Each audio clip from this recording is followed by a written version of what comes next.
After my husband passed away, my daughter-in-law evicted me. What the will revealed was shocking. Karen Mitchell stood at the edge of the neatly trimmed lawn, her hands trembling slightly as she watched people drift away from the modest house that once brimmed with laughter and warmth. The sun had long since dipped below the horizon, casting long shadows over the quiet suburban street. Just days ago, this had been her home, the place where she and David had built a life together, where their daughter played in the yard and where shared memories filled every corner. Now it felt foreign, as if the walls themselves had turned cold. Her silver hair caught the fading light, strands falling loosely over tired eyes that had seen too much in recent weeks. The weight of loss settled heavy on her shoulders. Losing David had been like losing the ground beneath her feet. A sudden, merciless illness had taken him in the space of weeks, leaving Karen drowning in sorrow and disbelief. But what cut deeper than grief was the sharp sting of betrayal, one she had not anticipated from those she had trusted most. Jessica, her daughter-in-law, stood on the porch, arms crossed tightly over her designer blouse, lips pressed into a thin line. Her gaze was icy, distant, and unyielding. "Mom, I think it's best if you move out," Jessica said without hesitation, voice steady but cold. "This house isn't yours. It's been mine and David's family home for years. You don't have any claims here anymore." Karen's heart hammered painfully in her chest. It was as if the earth had cracked open beneath her. "But this was David's home," she whispered, voice barely audible. "We shared this life together. I have nowhere else to go." Jessica shook her head, her expression hardening. "I'm sorry, but it's just how things are. You need to pack your things." Tears pricked at Karen's eyes as neighbors lingered on the sidewalks, watching silently, glancing quickly but averted when their gazes met hers. Whispers of sympathy, mixed with judgment, seemed to hang in the air like a suffocating fog. She felt exposed, vulnerable and humiliated, her pain displayed like an open wound for all to see. The weight of helplessness pressed down, making her lungs tighten with every controlled breath. Closing the front door behind her, Karen walked slowly down the steps, clutching a small box of personal belongings.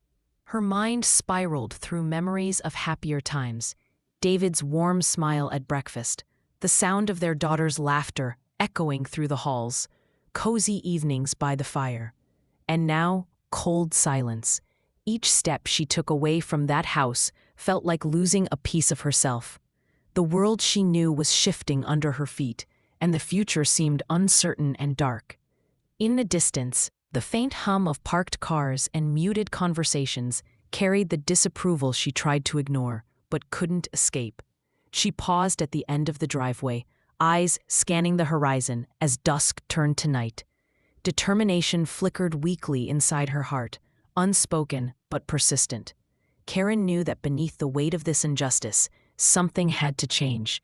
But the path ahead was unclear, fraught with pain and setbacks she could yet sense lurking in the shadows. The first chapter of her new life had begun, with humiliation, loss, and the cold sting of rejection. And somewhere beyond the grief, a spark of resilience waited to be kindled.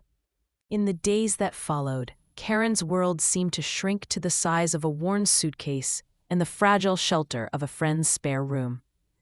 The eviction weighed on her like a relentless storm, its cold winds piercing not only her body, but deep into her spirit. Each morning, she awoke to the same heavy ache, a mix of loneliness, confusion, and a bitter sense of abandonment. Friends who once greeted her warmly during visits now offered polite smiles sprinkled with awkward silences, as if unsure whether to comfort or condemn. The whispered conversations in her absence cut through her like shards of glass. Jessica's cold refusal to acknowledge Karen's grief had emboldened her in ways Karen could scarcely bear. At family gatherings, Jessica's eyes would flash with thinly veiled contempt whenever Karen attempted to speak, dismissing her with curt remarks or forcing changes of subject. Another family member's curious look, a pointed question about why this all happened, only deepened the humiliation, making Karen feel exposed, like a fragile glass figure on the verge of shattering. She tried to shield herself from the sting, but the verbal barbs and subtle exclusions gnawed at her self-worth. Sometimes, in the quiet solitude of the night, tears would spill freely, uncontrolled and raw, a release she dared not share during the daylight hours. The pain was not just from losing David, but from the sudden erasure of her place in the family she thought unconditional. It seemed as if she had become invisible in her own life, a ghost wandering through the ruins of her once vibrant existence. For all her vulnerability, Karen refused to sink entirely into despair. She reminded herself repeatedly that David had been a man of integrity, one who would have wanted her to fight, not crumble. "There's truth beneath these shadows," she whispered to herself, hands clenching tight to the thin silver locket David had given her on their 30th anniversary. "You won't leave me behind." Deep down, Karen harbored a flicker of hope, a fragile ember struggling to ignite. She began reaching out cautiously, seeking advice from the few trusted friends who had remained steadfast.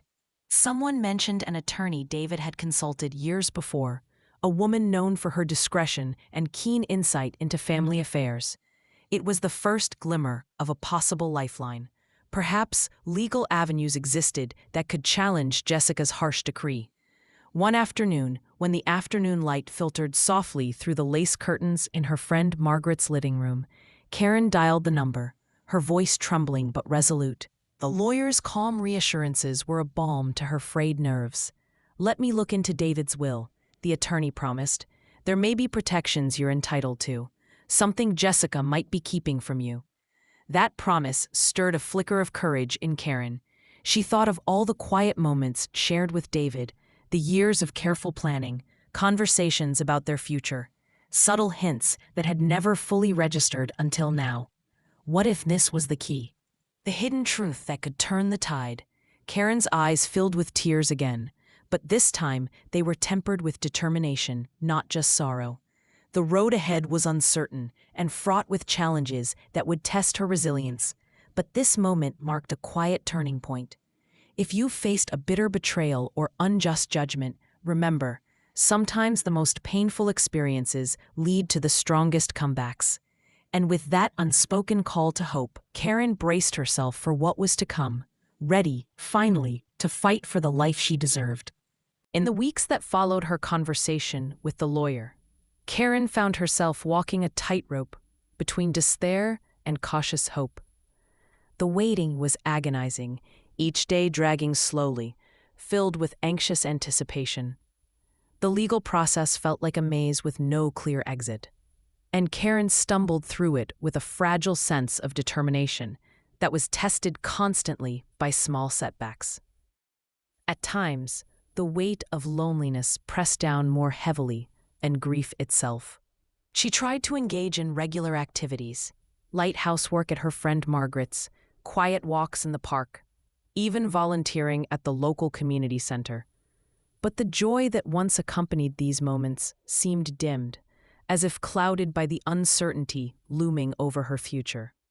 Simple tasks felt laden with invisible barriers, and every day was a challenge not to retreat inward completely. The first obstacle came unexpectedly when she tried to gather important documents. Jessica, aware that Karen might pursue legal action, began to refuse access to shared financial records, claiming that Karen no longer had any legal right to them. This small act of defiance felt like another cold blow, reinforcing her isolation and deepening her mistrust. Yet, amidst the frustration, Karen reminded herself that every smokescreen could be pierced with patience and resolve. Her conversations with the lawyer, though reassuring, sometimes ended with vague answers or requests for more time, as documents were reviewed and legal technicalities explored. But even in moments when progress seemed elusive, the mere presence of someone willing to stand by her side felt like a small beacon in the night. The attorney's occasional visits brought renewed energy. Her firm belief that justice could prevail rekindled Karen's own flickering courage. Amid these struggles, small bursts of hope appeared, fragile and fleeting like morning dew. One afternoon, while meeting a neighbor who had once worked closely with David, Karen learned of a locked drawer in David's study that Jessica had overlooked in the rush and bitterness of eviction. The neighbor hesitated before sharing the detail, but her words planted a seed of possibility in Karen's mind. A secret that might hold the evidence needed. Later, Karen sat beside the empty fireplace in the softly lit living room that had once been hers, the silence around her deep but strangely comforting. She pictured David's steady hands, the lines on his face when he was deep in thought, and the trust that had anchored their marriage. Was there something he had left behind? A key, a letter, a will, something that Jessica couldn't erase? Despite the setbacks, Karen felt an unaccountable strength growing within her. It was not simply a hope for regaining the house or the inheritance, but a profound need to reclaim her dignity and prove to herself that she was more than a victim of cruelty and circumstance. Still, uncertainty clawed at her. The path ahead was anything but clear. Would she ever find the proof she needed? Could justice be swift enough to soften the sting of pain and betrayal? These questions loomed, like dark clouds awaiting the slightest breeze to break. But even as doubt crept in, Karen chose to face the unknown, one tentative step at a time, holding on to the quiet promise that a brighter future was possible. If you've ever felt powerless in the face of injustice, know that sometimes even the smallest spark can light the way forward.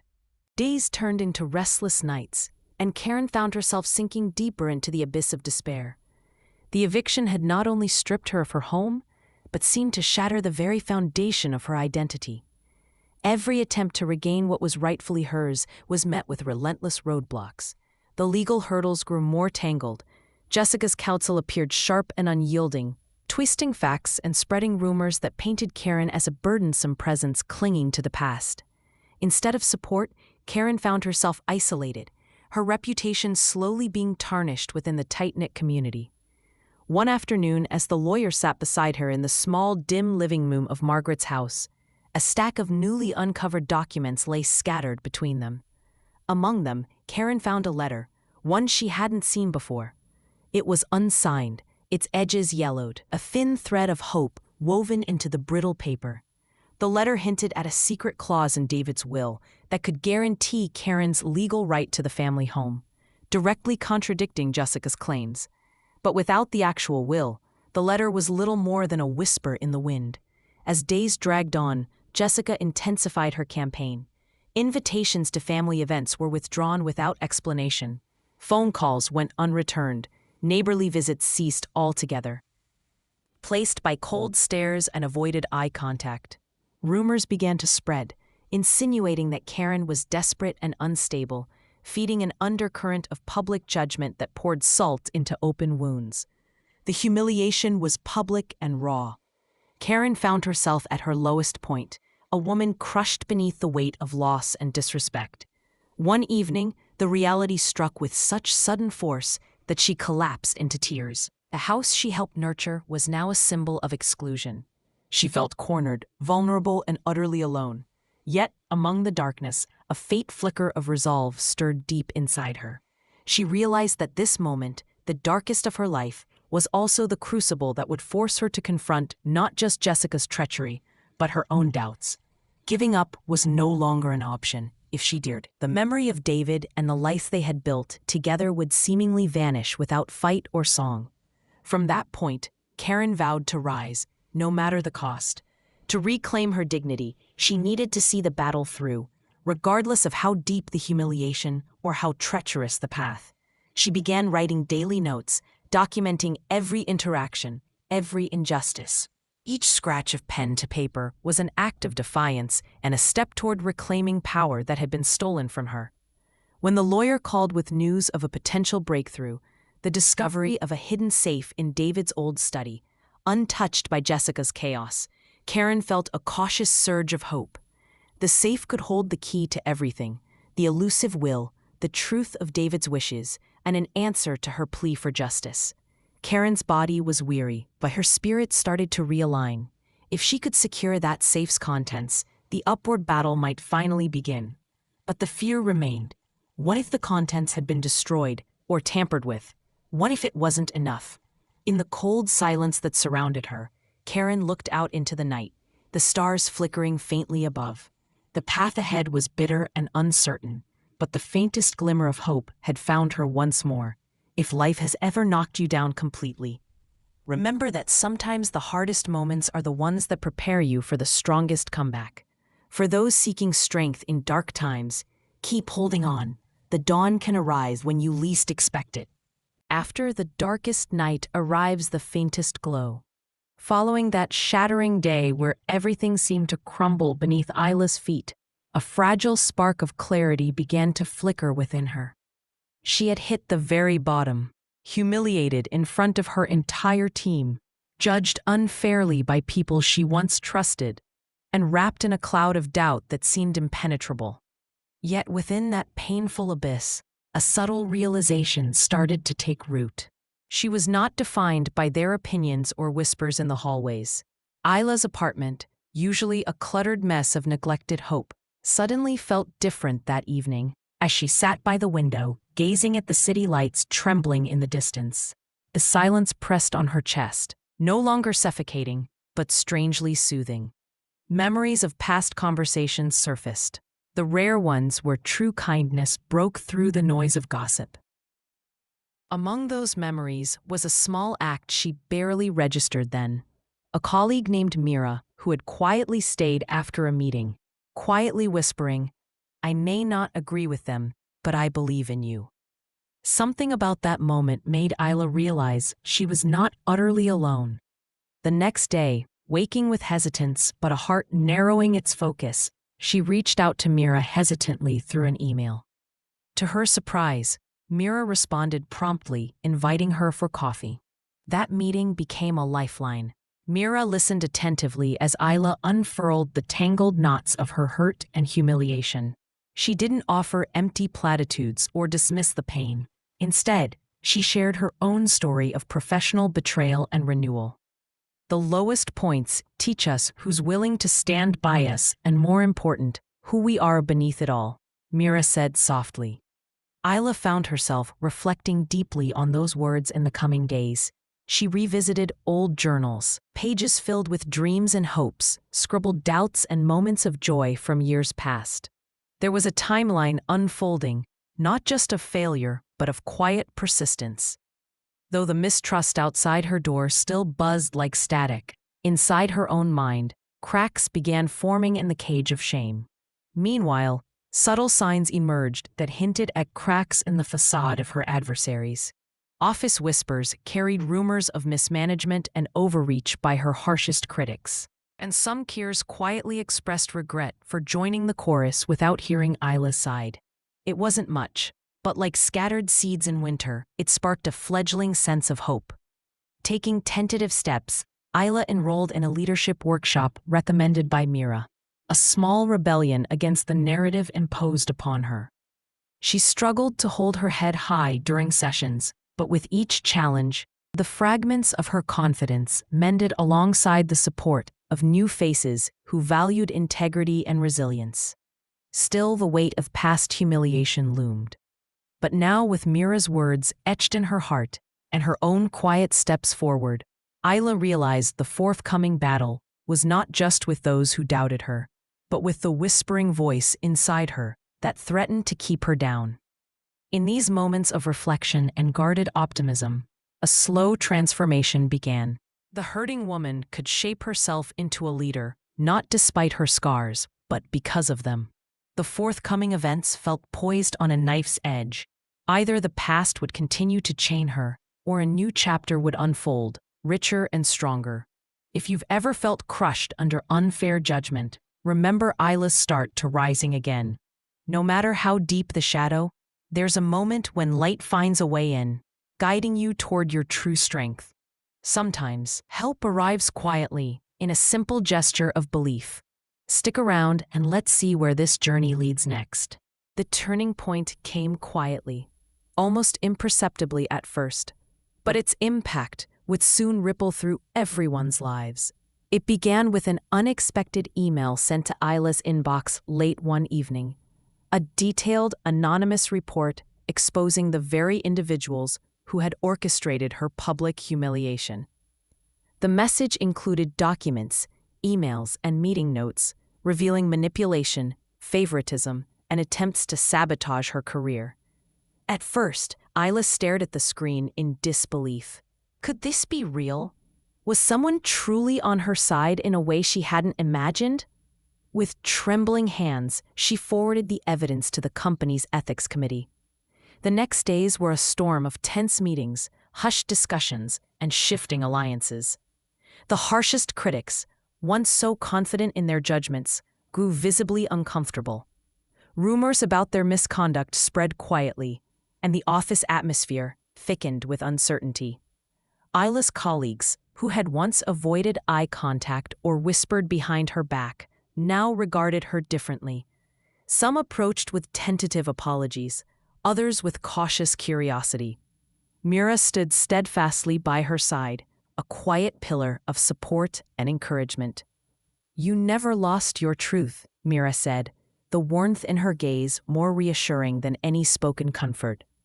When the company formally acknowledged the findings, a wave of justice swept through the workplace.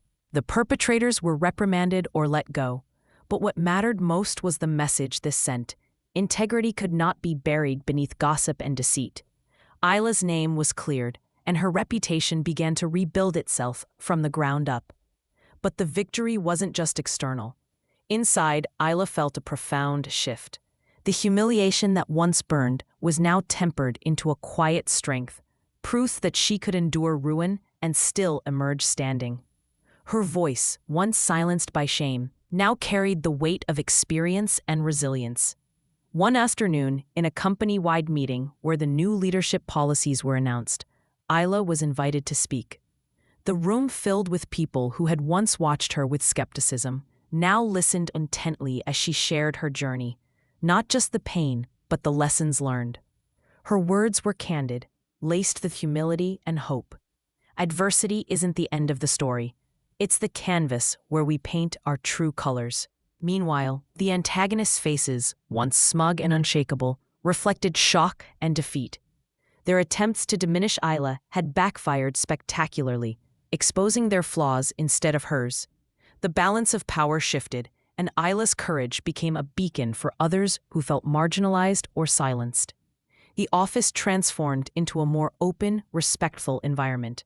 People started to speak out against injustice, encouraged by the example Isla set. She became more than a survivor. She became a leader, admired not for perfection, but for unwavering integrity and grace under fire. If you've ever felt the sting of betrayal or public shame, remember that sometimes the truth finds its way. And when it does, it not only changes your story, but the stories of everyone around you.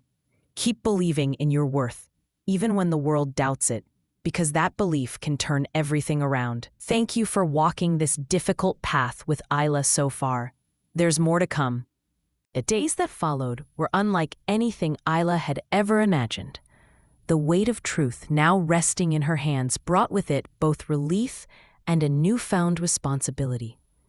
The whispers of gossip that once reduced her to silence were replaced by conversations filled with respect and admiration. But with this shift came the challenge to not only reclaim her place, but to redefine it. When the company hosted the next quarterly meeting, it wasn't just a routine gathering. It was a stage for transformation. Isla stepped to the podium, heart pounding, yet steady, the eyes of her colleagues fixed on her. She wasn't just speaking for herself. She was voicing the hopes of anyone who had ever been wrongly judged or sidelined. Her voice rang clear and unwavering, recounting the ordeal, the pain, and most importantly, the lessons gleaned. Resilience, she said, is not about bouncing back unnoticed. It's about standing tall, demanding respect, and choosing to transform adversity into opportunity. Her words resonated deeply, rippling through the room like a wave. The antagonists, now facing the consequences of their actions, sat in silence. Their confident postures crumbled. Some averted their eyes. Others were left to reckon with the reality that their deceit had not only destroyed reputations, but compromised their own integrity. The once thriving facade of harshness and superiority had cracked. Allowing light to pour in, Isla's emergence wasn't about revenge but justice, an example that wrongdoings could be confronted and corrected without stooping to bitterness. The leadership, impressed by her courage and clarity, entrusted her with a pivotal role in shaping a more transparent and inclusive workplace culture. It was an acknowledgement of both her professional skills and the strength of character forged in adversity. Yet, amidst the accolades and new opportunities, Isla remained grounded. She made it her mission to support others facing similar struggles, creating forums where employees could share stories without fear, and establishing mentorship programs focused on empathy and integrity. Her experience had taught her the power of kindness, even in environments previously ruled by judgment. One afternoon, Mira and Isla sat together in a quiet corner of the office cafe. Mira smiled warmly and said, "You've turned what was meant to break you into a foundation for countless others. That's true strength." Isla's eyes shimmered with a mix of gratitude and resolve, knowing the journey was far from over, but feeling ready for whatever lay ahead. The transformation reverberated beyond the office walls. Friends who had witnessed her suffering now marveled at her grace. Family gatherings became moments of pride rather than concern. Most importantly, Isla saw herself reflected back, stronger, wiser, and unfurled from the chains of despair. If you've ever faced the crushing weight of betrayal or humiliation, remember Isla's story, how courage and integrity can reclaim your narrative. You hold within you the power not just to survive, but to thrive and inspire. The road may be steep, but every step forward rewrites tomorrow. Thank you for joining this journey toward justice and resilience. There is one final chapter yet to unfold. The turning point came quietly, almost imperceptibly at first, but its impact would soon ripple through everyone's lives. It began with an unexpected email sent to Isla's inbox late one evening, a detailed anonymous report exposing the very individuals who had orchestrated her public humiliation. The message included documents, emails, and meeting notes revealing manipulation, favoritism, and attempts to sabotage her career. At first, Isla stared at the screen in disbelief. Could this be real? Was someone truly on her side in a way she hadn't imagined? With trembling hands, she forwarded the evidence to the company's ethics committee. The next days were a storm of tense meetings, hushed discussions, and shifting alliances. The harshest critics, once so confident in their judgments, grew visibly uncomfortable. Rumors about their misconduct spread quietly, and the office atmosphere thickened with uncertainty. Isla's colleagues, who had once avoided eye contact or whispered behind her back, now regarded her differently. Some approached with tentative apologies, others with cautious curiosity. Mira stood steadfastly by her side, a quiet pillar of support and encouragement. "You never lost your truth," Mira said, the warmth in her gaze more reassuring than any spoken comfort. When the company formally acknowledged the findings, a wave of justice swept through the workplace. The perpetrators were reprimanded or let go. But what mattered most was the message this sent. Integrity could not be buried beneath gossip and deceit. Isla's name was cleared, and her reputation began to rebuild itself from the ground up. But the victory wasn't just external. Inside, Isla felt a profound shift. The humiliation that once burned was now tempered into a quiet strength, proof that she could endure ruin and still emerge standing. Her voice, once silenced by shame, now carried the weight of experience and resilience. One afternoon, in a company-wide meeting where the new leadership policies were announced, Isla was invited to speak. The room filled with people who had once watched her with skepticism now listened intently as she shared her journey. Not just the pain, but the lessons learned. Her words were candid, laced with humility and hope. Adversity isn't the end of the story. It's the canvas where we paint our true colors. Meanwhile, the antagonists' faces, once smug and unshakable, reflected shock and defeat. Their attempts to diminish Isla had backfired spectacularly, exposing their flaws instead of hers. The balance of power shifted, and Isla's courage became a beacon for others who felt marginalized or silenced. The office transformed into a more open, respectful environment. People started to speak out against injustice, encouraged by the example Isla set. She became more than a survivor. She became a leader, admired not for perfection, but for unwavering integrity and grace under fire. If you've ever felt the sting of betrayal or public shame, remember that sometimes the truth finds its way. And when it does, it not only changes your story, but the stories of everyone around you. Keep believing in your worth, even when the world doubts it, because that belief can turn everything around. Thank you for walking this difficult path with Isla so far. There's more to come.